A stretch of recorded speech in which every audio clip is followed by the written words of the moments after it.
Primeira carta do apóstolo João, capítulo 3, versículo 18, diz assim a palavra do Senhor. Meus filhinhos, palavras do apóstolo João, não amemos de palavra nem de língua, mas por obra e em verdade. No domingo nós começamos uma série de sermões baseados no livro do pastor batista Rick Warren, Juntos Somos Melhores. No domingo nós começamos essa série e iremos pregar durante os próximos cultos, inspirados nesse texto. Nós já havíamos feito uma série de estudos e agora estamos fazendo uma série de sermões porque temos entendido que o Senhor Deus tem nos convidado a aprofundar os laços de mutualidade, de comunhão, e realmente entendemos que como igreja juntos nós somos melhores. E hoje eu queria pensar com os irmãos o tema ajudando de maneira prática.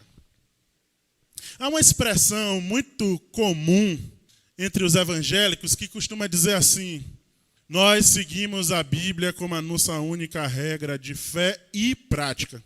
O pastor Dallas Willard, que também é um pastor batista americano, ele propõe que a gente mude aí esse I por um E e diga assim: fé é prática. Durante muito tempo, temos entendido que fé é uma coisa, prática é outra coisa.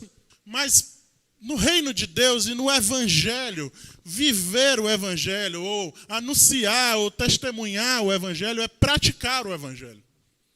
Eu gosto de uma expressão muito bonita dos nossos irmãos católicos, porque eles dizem assim: nós vamos fazer o evangelho. Isso é muito bom. Já contei aqui uma história de uma pessoa evangélica que certa vez tentou supostamente evangelizar a irmã Dulce, que estava servindo a uma pessoa caída no chão. E alguém arrogantemente disse: para aí esse carro que eu vou ali pregar o evangelho para essa pessoa que precisa de conversão. E ela estava assim agachada, cuidando de alguém ferido. E a pessoa então bateu no seu ombro e teria dito: ei, eu vim aqui para te pregar o evangelho. Ao que a irmã Dulce teria olhado para ele e dito: tudo bem, você pode falar daqui a pouco, mas aguarda só um pouquinho porque eu estou fazendo o evangelho. E esse é o desafio que o apóstolo João está nos dando nesse versículo do capítulo 3. Meus filhinhos, forma bonita que o apóstolo tratava a igreja, as suas ovelhas, não amemos de palavra ou de língua, mas em obras e em verdade. E a gente vai entendendo algumas coisas importantes baseadas nesse texto, e a primeira delas é que as pessoas sabem que nós as amamos quando demonstramos. As pessoas realmente percebem e reconhecem e admitem que há verdade no nosso amor quando nós demonstramos amor. E assim foi o ministério de Jesus diariamente. Observem e lembrem, vocês que têm acesso ao evangelho, que Jesus não foi alguém que ficava parado em um ambiente religioso fechado fazendo discurso. Eventualmente, claro, ele ia à sinagoga, mas a vivência de Jesus e o seu testemunho do amor do Pai era expressado de maneira muito prática, amando as pessoas. Jesus, inclusive, parava quando alguém o interrompia precisando de ajuda. É bonito ver nos evangelhos que Jesus, por exemplo, há um período em que ele está em direção a Jerusalém, quando será o final do seu ministério terreno, então ele está seguindo para Jerusalém. Mas enquanto segue, à medida que as pessoas o encontravam e o paravam com suas demandas, com suas carências, com suas necessidades, com suas perplexidades, precisando ser atendidas, ser ouvidas, ser tocadas, Jesus parava sempre. Porque o Senhor Jesus entendia que todas essas interrupções eram oportunidades divinas para demonstrar o amor de Deus. A lógica de Jesus, e que precisa ser a minha e a sua lógica, a lógica dos seguidores de Jesus, é sempre essa. Guarde isso, não esqueça isso nunca mais na sua vida. Primeiro mostre, depois fale. E olha, esse primeiro mostre e depois fale também não é assim: mostre apenas como uma estratégia para falar. Não. Primeiro demonstre amor de forma muito prática, concreta. Depois você vai conquistar direito e o outro te dará autoridade emocional para que você possa falar para elas. Nós achamos que nós podemos sair entrando na vida das pessoas e fazendo discursos. Nós achamos que nós temos assim uma procuração de que nos dá autoridade e autonomia de invadir a vida das pessoas e dar um sermão a elas. Não é assim. As pessoas só nos ouvirão se nós a amarmos de forma muito concreta. Não esqueça, e eu repito, a ordem, a lógica e o ensinamento de Jesus é sempre essa. Primeiro mostre, depois fale. São Francisco de Assis tem uma frase muito bonita que a gente tem repetido exaustivamente.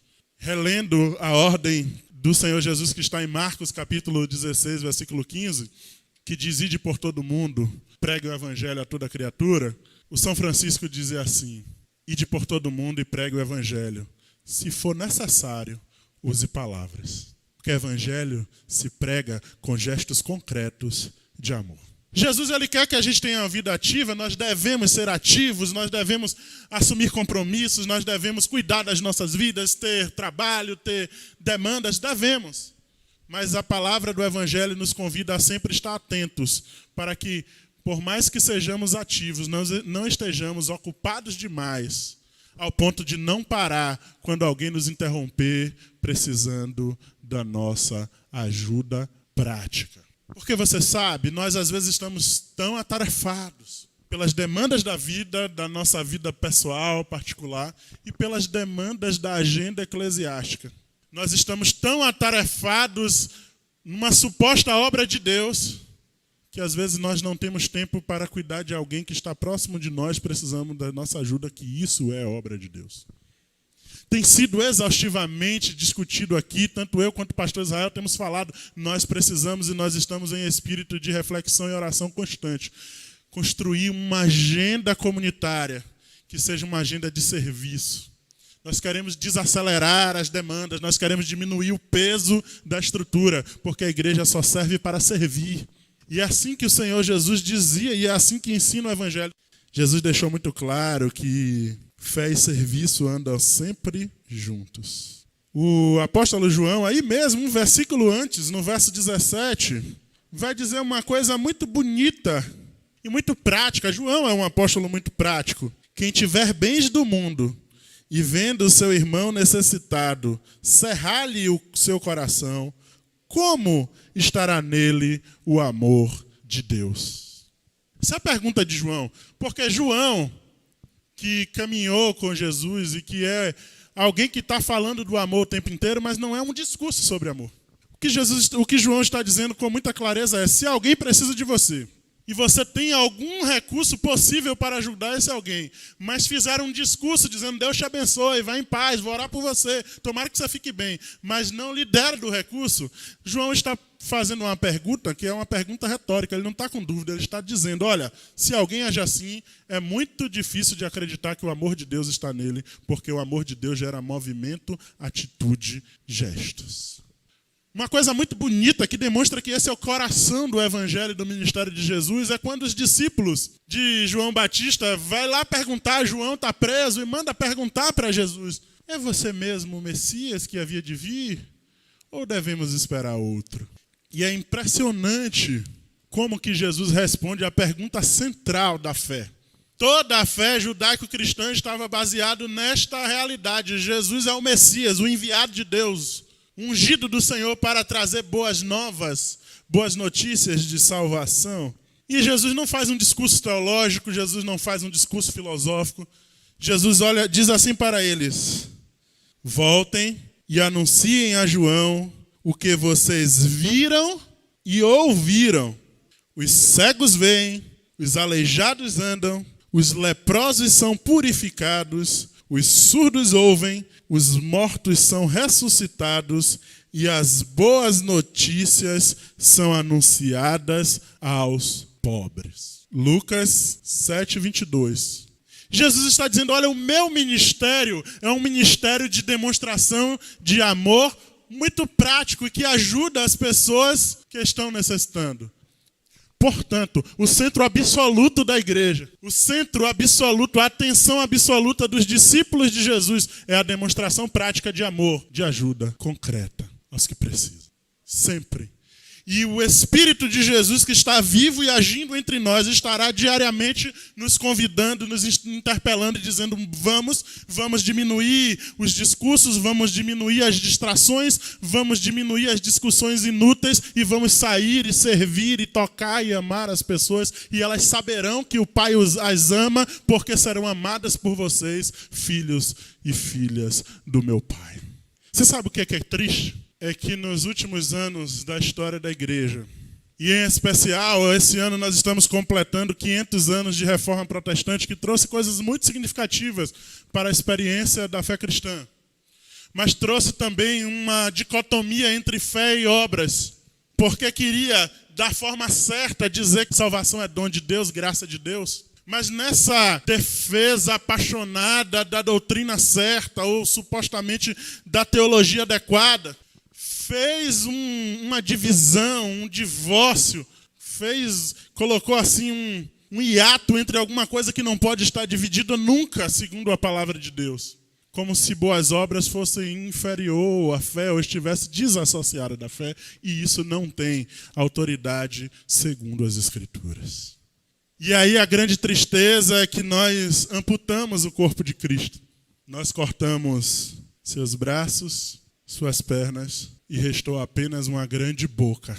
Nós temos uma boca muito grande para fazer discursos, para emitir juízos, para fazer julgamentos, para determinar quem são santos e quem são ímpios, para determinar quem vai para o céu e quem não vai, quando a ordem de Jesus e quando todo o Evangelho diz que nós não somos só uma boca, nós somos corpo de Cristo, nós somos a mão de Cristo para tocar os que precisam ser tocados e abraçados, nós somos os pés de Cristo para caminhar no mundo, sendo luz, sendo sal, sendo bênção, sendo abraço, sendo pão partido, sendo afeto demonstrado. Isso é Evangelho. Penso que, se é que eu posso dizer assim, o ministério especial do Espírito Santo nos últimos dias é o ministério de nos convidar a enxertar de volta os pés, as mãos e os braços da igreja, para que a gente demonstre amor, ajude de maneira prática.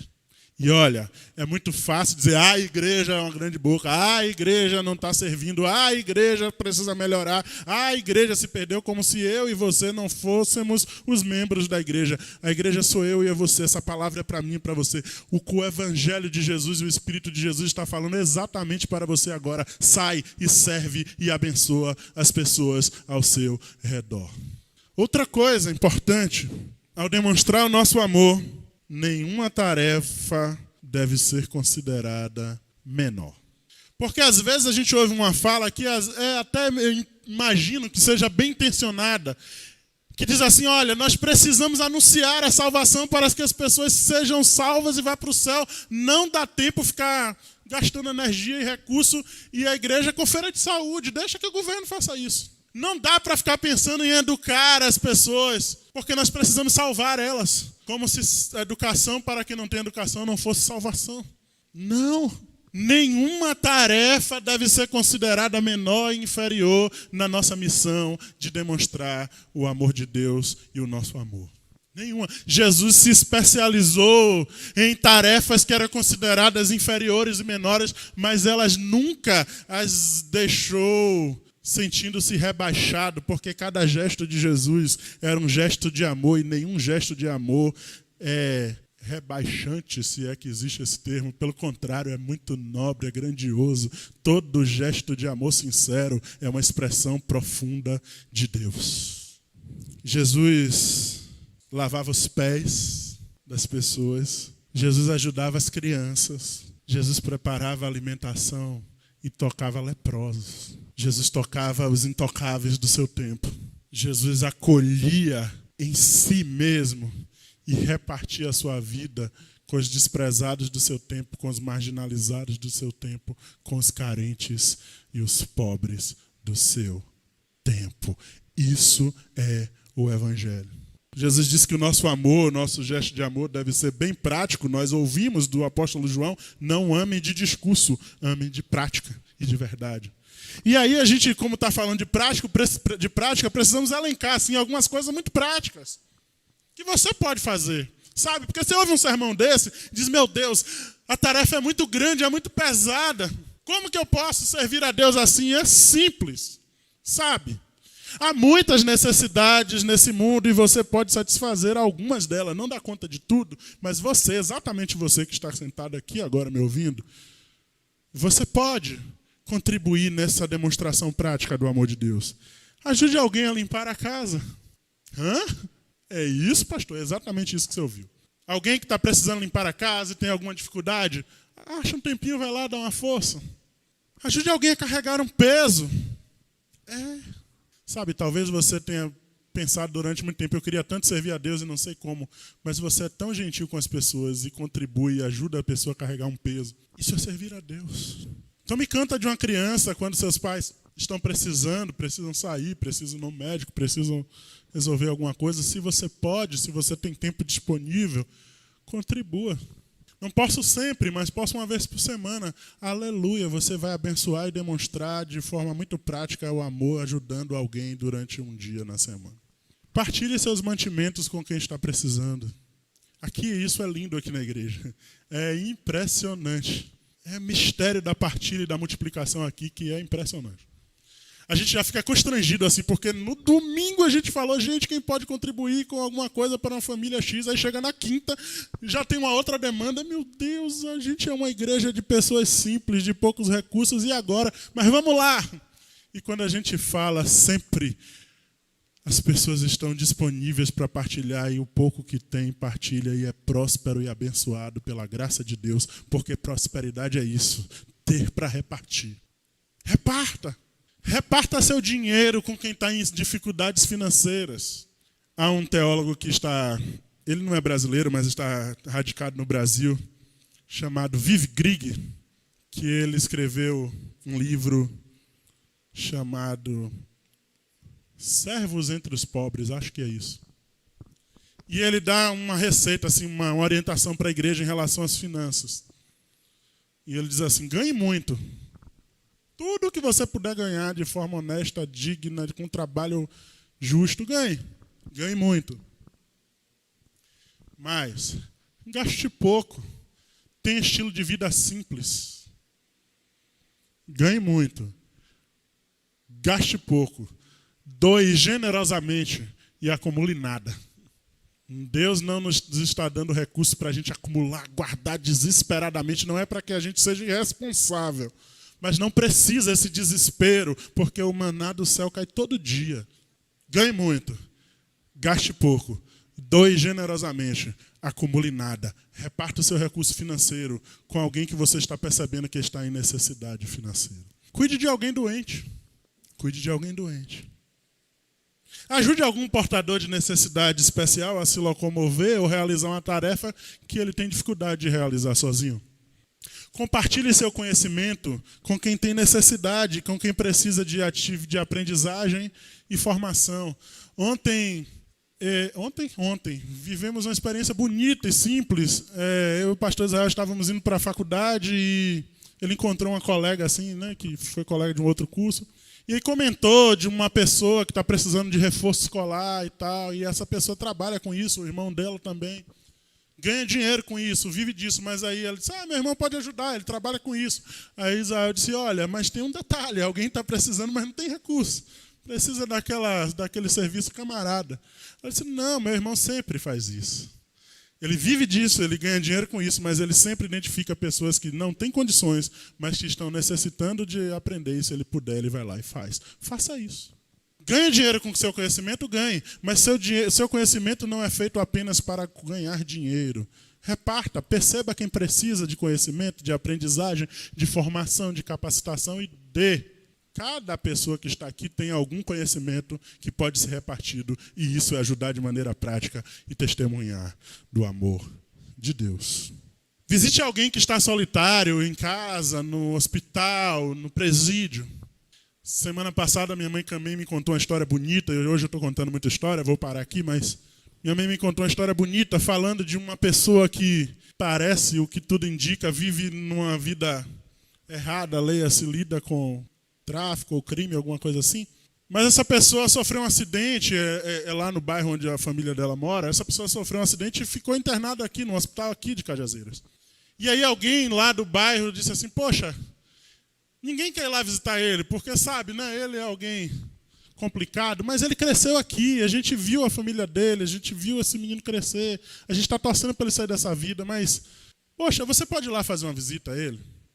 E por uma obra do Espírito Santo, minha mãe foi, porque minha mãe é frouxa do jeito que é, mas foi. Minha mãe foi lá e disse que quando anunciaram tem visita para você, ele ficou apreensivo. E quando ela chegou, os olhos se encheram de lágrimas. E até hoje, isso já passou alguns anos, mas até hoje, quando ele a encontra, ele vai, abraça e diz, a senhora mora no meu coração. Uma visita. Visitar alguém que a sociedade julga não merecer visita. Eu estou percebendo umas feições iluminadas, isso é sinal de que você está dizendo, tá, então é isso, então eu estou servindo, aleluia. Sabe, que às vezes a gente vai recebendo umas mensagens assim, que vai jogando nossa autoestima no chão, poxa, eu não sirvo para nada, poxa, eu não sirvo a Deus, eu sou pecador. É pecador, mas é ministro e ministra da graça de Deus, do amor de Deus, todas as vezes que toca alguém de maneira prática. Escute com empatia alguém que precisa desabafar suas dores. Olha, sabe aquela frase clichê, mas verdadeira? Deus nos deu 2 ouvidos e uma boca, para a gente escutar mais, falar menos. E aí eu sempre lembro, quando falo disso, daquele texto fantástico do Rubem Alves, curso de escutatória. Procure lá na internet, você vai achar. Rubem Alves é genial. Procure na internet, curso de escutatória. Se não for isso, é praticamente isso que você vai descobrir. E ele fala que existem por aí cursos de oratória aos montes, ensinar como falar. E ele diz, nós vivemos em um tempo em que carecemos de aprender a escutar. Deveríamos oferecer menos cursos de oratória e mais cursos de escutatória. Os seminários, nos seus cursos de homilética e tudo mais, nos dá muitas técnicas de oratória. Mas o que nós precisamos mesmo é de ouvidos que escutem com empatia o outro. Você pode pensar assim, olha, pastor, eu não tenho quase recurso nenhum, eu não tenho tempo para sair para visitar alguém, eu não tenho dinheiro sobrando para partilhar. Mas você tem ouvido sensível? Tem alguém tentando detectar uma pessoa de confiança para abrir o coração, derramar suas dores. Ouça com empatia, sabe o que é isso? Colocando-se no lugar dessa pessoa, sem julgamentos, sem condenações. Não há nada que seja humano que deva nos causar tanto susto assim. Ouça as pessoas, ouça, empreste ouvidos sinceros, ombros disponíveis para que ela se deite e chore. E você estará demonstrando o amor de Deus de maneira prática. Cuide dos ambientes coletivos. Pense, olha, se eu jogar lixo na rua, isso vai entupir os bueiros e vai alagar, e as casas, especialmente aquelas que estão mais abaixo, sofrerão muito com isso. Cuide. Isso é ajudar de maneira prática. Aumenta aí essa lista. Vai pensando aí. Coisas simples, práticas, que você pode demonstrar amor. Eu só estou dando algumas sugestões. O importante é que você diariamente comece a se perguntar, como eu posso servir a alguém hoje? Em obediência e em resposta a essa palavra, meus filhinhos, não amemos boca ou de língua, mas de prática e de verdade. A resposta que você vai dar a Deus a partir desse sermão de hoje é todos os dias dizer, Senhor, como eu posso ajudar de maneira prática alguém hoje? Por fim, nós servimos a Deus quando servimos aos outros e servimos melhor juntos. Juntos somos melhores. Se cada um de nós que estamos aqui podemos pessoalmente servir e ajudar de maneira prática aí, agora, no dia a dia, alguém, isso pode ser potencializado e pode alcançar dimensões mais profundas e maiores e pode ajudar a solucionar demandas mais complexas se nós fizermos juntos. Então, você pode perguntar e deve se perguntar hoje o seguinte, de que forma a nossa igreja pode servir as pessoas ao nosso redor, nesse bairro? De que forma prática nós podemos servir? Virar à sua mente as coisas que nós já fazemos de forma muito prática. Louvado seja Deus. Mas há outras formas? Pensa em formas. Segundo, E é uma pergunta para você refletir.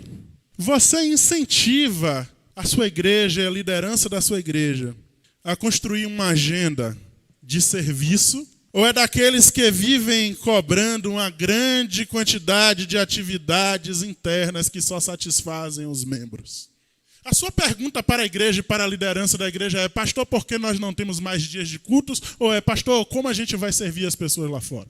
A sua inquietação é: poxa, está faltando mais programações para que eu esteja dentro do templo? Ou como nós vamos, com a força que temos e com os recursos que temos, ir lá fora abençoar as pessoas ao nosso redor? Tem gente que está pensando que a igreja é um balcão de serviços e ele é cliente VIP. Especialmente se ele for dizimista. Aí ele diz assim: eu pago bem, eu preciso ser cliente personalité. Não, não é assim que o Senhor Jesus nos convidou. Você é alguém que está incentivando a sua igreja, a liderança da sua igreja, a construir uma agenda de serviço? Ou você ainda está tentando, lutando, gastando energias e trabalhando para que a gente continue num velho padrão de nós aqui mesmo, cantando para nós mesmos, servindo a nós mesmos, enganando muitas vezes a nós mesmos? Não significa que não devemos ter atividades aqui, mas todas as atividades aqui só servem para duas coisas: glorificar a Deus e servir ao outro. Ou servir a Deus, glorificar a Deus no serviço ao outro. Ser potencializado pela palavra, ser fortalecido na fé, ser vivificado no Espírito em adoração, para servir em ação. Outra pergunta, penúltima.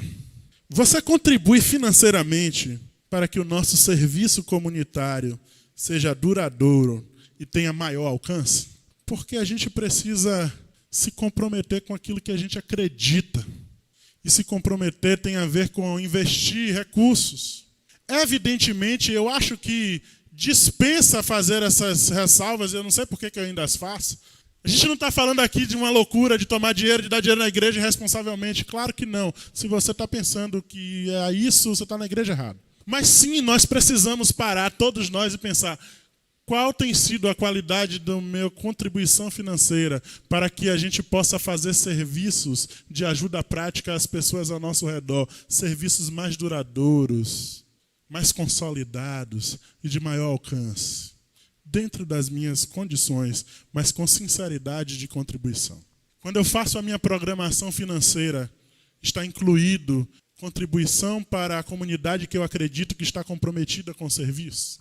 Quando eu penso que eu preciso ser dizimista e ofertante, eu não fico pensando nisso apenas na lógica de bênção ou de medo do diabo, essas bobagens, que a graça de Deus está sobre sua vida com dízimo ou sem dízimo, descanse. Deus te abençoa porque Ele te ama, não é porque você dá oferta.